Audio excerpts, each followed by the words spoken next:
Brothers and sisters, cats and chicks, Dr. Mouth here. Time for another edition of Slip Through the Cracks. But first, before we can do anything, we have to check out on the alien egg here. It's finally hatched. Look, it's finally hatched. Look at him inside there in the murky depths. Oh, I can hardly wait to check this out. Look at this. He's coming out of the jar for the first time.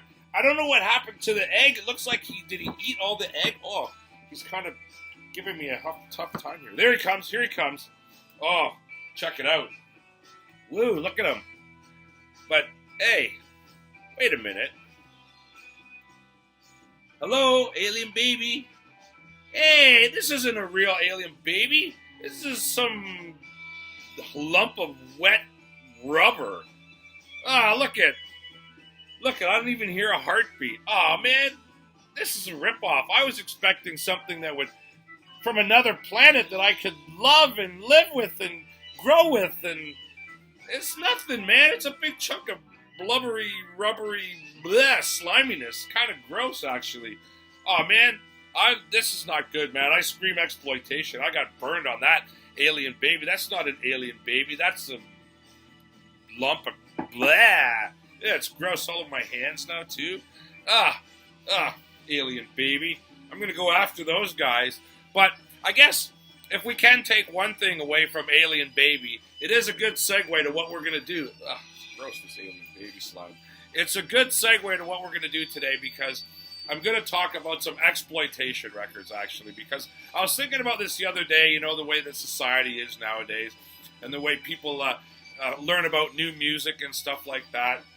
And the fact that most people just download their music and things like that. They don't really go out somewhere to physically buy it as much anymore. That's just the weird old vinyl junkies like me. So it's kind of strange. This thing doesn't really happen anymore. You don't really get records that are trying to cash in on the success of a popular artist, because that's what used to happen with exploitation records. Somebody like Elvis, the Beatles, they would get super big, and there would be these smaller companies and labels that would try to cash in on that success by putting out second-rate copies, like having other artists. They would say, you know, songs of Johnny Cash on the front cover, but then in really small print underneath it would have, by the name of no-name country singer you've ever heard of before. Like, it was really amazing what they used to do, like that kind of stuff. And there was a lot of them. You don't get it. There's no one like doing fake Drake records, or no one doing fake Taylor Swift or Beyonce records or whatever.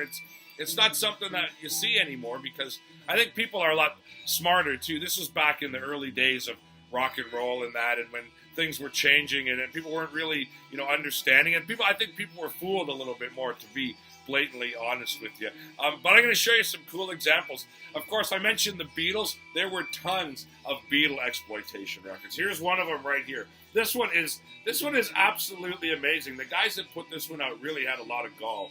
It's called Beatlemania, I Want to Hold Your Hand. And see, all that's in bigger lettering than the actual name of the band, which they claim to be called the Schoolboys. And then look at this front cover. Like, how fast was this done? They've slapped out some pink and black, that's it. And then they've done an incredibly terrible drawing of the Beatles. Look at this drawing of the Beatles. I mean, and speaking of the Beatles, there's only 4 guys in the Beatles. Who's this guy? Because that's George, and that's Ringo, and that's Paul, and that's a very Asian-looking John Lennon right there, years before he's even met Yoko Ono. But who's this guy? Who's this guy here in the middle? Is that the 5th Beatle? Is that Murray the K? Is that Brian Epstein? Very, very, very, very strange cover. Now, the record itself, it's credited to the Schoolboys, and then on the back, if you look on the back, it's credited to the Liverpool Mop Tops. And then if you take the record out itself and you look at the sleeve on the record, it's credited to the Mop Tops. So it's either the Liverpool Mop Tops, the Mop Tops, or the Schoolboys. Take your pick. And then musically, there is a version of I Want to Hold Your Hand, and there's a version of Twist and Shout. That's the only 2 Beatle-related songs on the whole thing. You can tell they were just totally knocked out, probably by the label owner's kids in his garage. Not very proficient. And then the rest, my guess, because there's no way to tell, my guess is that it's some old R&B and soul recordings that they had lying around, and they just thought, we're going to put these out again, and we're going to put Beatles on the cover, and we're going to cash in on those parents that want to get their kids a Beatle record, but they don't know. Also, these companies, they would sell their records much cheaper. Like these would maybe sell for $1 or $2, where the top album might be $3 or $4 or $5 to get a real Beatles record at the time. So these guys were smart too, because that would appeal to the penny pinchers out there. Oh, I can get that same music for only $2 right over here. So it's old R&B. It's not bad. Like I don't mind listening to it. I actually really like it. It sounds like it's from the late 50s, early 60s. But it's definitely not the Beatles. Like there's no way around it. It's definitely not the Beatles. It doesn't even sound remotely like the Beatles. That's the thing. I mean, a lot of the exploitation records, at least they sound somewhat like who they're supposed to be. This does not sound anything like what it's like R&B. It's like soul music. It doesn't sound like the Beatles at this time at all. So always thought that was pretty funny. And there were tons of Beatle ones. They were all over the place. And there's other examples too. The twist craze, dance craze in the 50s was super popular. There were a gazillion twist records. They would just write twist on the front cover, whether it had something to do with it or not. Tons and tons of those.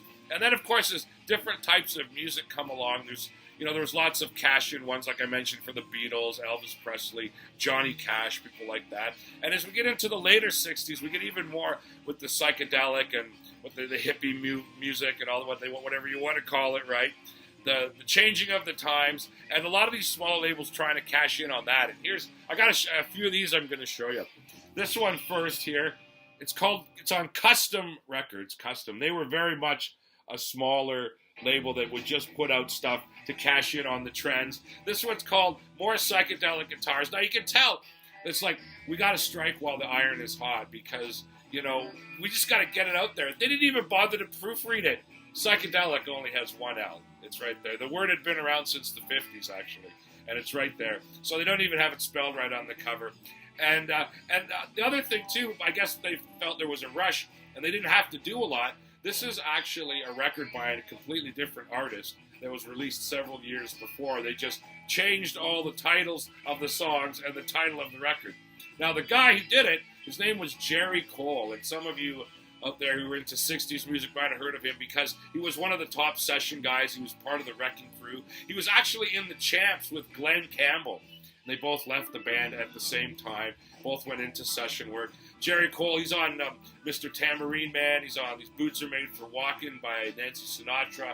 Plays on a lot of big hits. And he made a lot of his money doing these kind of exploitation records. He did tons of recordings in this era that were licensed out to several different labels, and some of them were sent to Custom. Now this one, though, it wasn't even like made at the time or trying to cash in. It was literally, here's old recordings, give it a new title. It was a record that Jerry Cole had done called Go-Go Guitars, and all they did was give it a new title and give the songs different titles. So it's not psychedelic in the slightest. It's kind of surfy. It's twangy. I actually like it. Like, a lot of times, even though an exploitation record isn't what it says it is, what you find on them is actually fun to listen to. And this is one of those. It's not psychedelic, but it is a fun, kind of surfy, twangy country instrumental record to listen to. And another one on the Custom label I have here as well. And this is also a Jerry Cole production. It's Are You Experienced? Credited to T. Swift and the Electric Bag, who obviously never existed. It's Jerry Cole and some fellow studio musicians. And this one, unlike the last one, which was just old tracks lying around that just gave them a new name, this stuff you can tell was actually recorded fresh. They've got a little bit of a grip on the psychedelic thing here. They've got some funny titles for the songs, as you can see there on the cover. We've got, Expo in Sound, Freeform in 6, and it's pretty fun. And then there's obviously the blatant ones. There's the last track there. It's called A Jet. It's just a blatant instrumental version of The Letter by the Box Tops there, but they just call it A Jet instead. And there's also a great surf-style instrumental on here called The Stinger. But this one, Expo in Sound, those tunes, they try to actually get into a bit of a psychedelic groove. And it's still a cash-in record for sure, but at least it sounds like what it's supposed to be cashing in on. It's not just old recordings. They actually did kind of try to make it sound psychedelic and trippy. It's actually playing in the background right now. I don't know if you can hear it. I think this is the big expo in sound, just starting to gear up here. So there you go. That's more Jerry Cole. And the version of Are You Experienced on this is pretty trippy as well. They do it kind of slow. It's definitely different than Jimi Hendrix. So there you go. And now this isn't one that this is just to me poor exploitation. It's just boring. It's not fun in a cheesy way or a good way, I don't think. It's called Flower Power Sitar. It's on Design Records. They did lots of cash-in records. And this one sounds like a mixture of the other two. So I think the basic tracks sound to me like they already had them from old recordings and didn't want to reuse them. And then they just got somebody to record some really bad sitar over top of it. Because it's not a good record. I know in the 90s when cheesy was cool that a lot of people enjoyed this record. There's a version on here of the Fifth Dimension's Up, Up and Away that a lot of people thought was fun. I don't know, just never really worked for me. I mean, the cover is kind of cool and that, but that's about it. It's not one that I really want to listen to like those other two that I just showed you. So just to show you that sometimes exploitation, nothing. Like there's nothing, no redeeming social value is what I'll say about that one. And then finally I have one more here just to show you that it wasn't always just these small companies that would try to cash in. The big labels would try to do it too, because I remember at the time, 60s, there's still a lot of guys in boardrooms and suits who don't really understand the changes going on in society and how it's affecting music and popular culture. They don't know, so they just kind of go to people and say, yeah, I want you to make a psychedelic record here, and we'll put a lot of money into it, we'll promote it, we'll make some little short films to promote the songs, and see if we can't cash in, strike while the iron is hot. So this one, it's Robert L. Allen, and this other guy, who if you're a fan of old 60s cartoons, you might know who he is here. See up here, Robert Allen and Ray Ellis. Is that him, Ray Ellis? Ray Ellis is the guy that did all the music for the 60s Spider-Man cartoon. Like, I don't think he wrote the main amazing song, but all the incidental music, like when Spidey's swinging through the city, and they have all that swinging, groovy music, that was by Ray Ellis. So this record instantly caught my attention. It was put out by RCA, one of the biggest labels of all time. The iconic image on the label, of the dog staring into the gramophone. So this was a big company trying to get some of that psychedelic biscuit for themselves.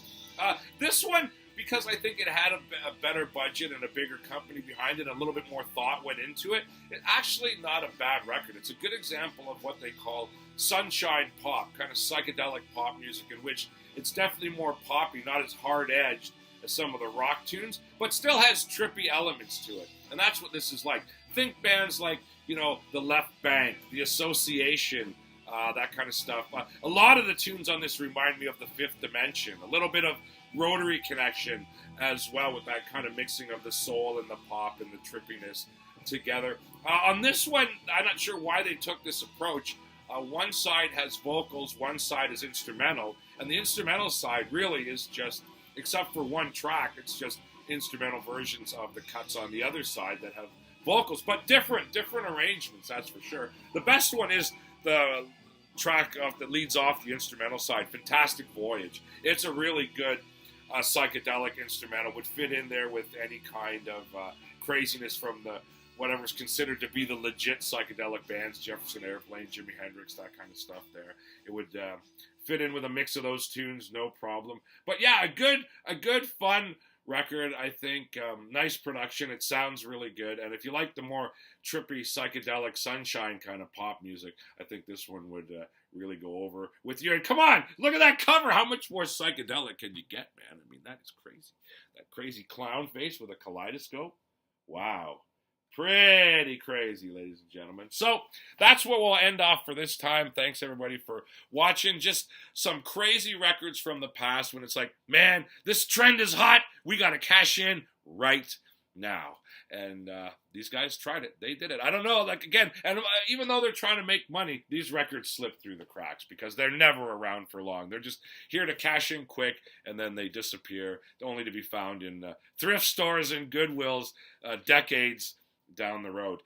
Also, so you can enjoy some of those tracks in the little box that's below the video here with the description. I'm going to put some links in there, and you're going to have links to various tracks from a few of these records, except for the the Beatles rip-off one. I couldn't find any of the tracks for that one, but all the others, I'm going to play some tracks for you so you can check them out, including Fantastic Voyage by the Three-Ring Circus. That's a really great instrumental, so you can check those out. Also, if you enjoyed this video, want to see more, subscribe so they can come into the comfort of your own home. You'll know when the next video is coming out. Also, check me out on Instagram, Dr. Mouth. I'm doing lots of updates there, letting you know when the new videos come out. All right, so that is it. Very good.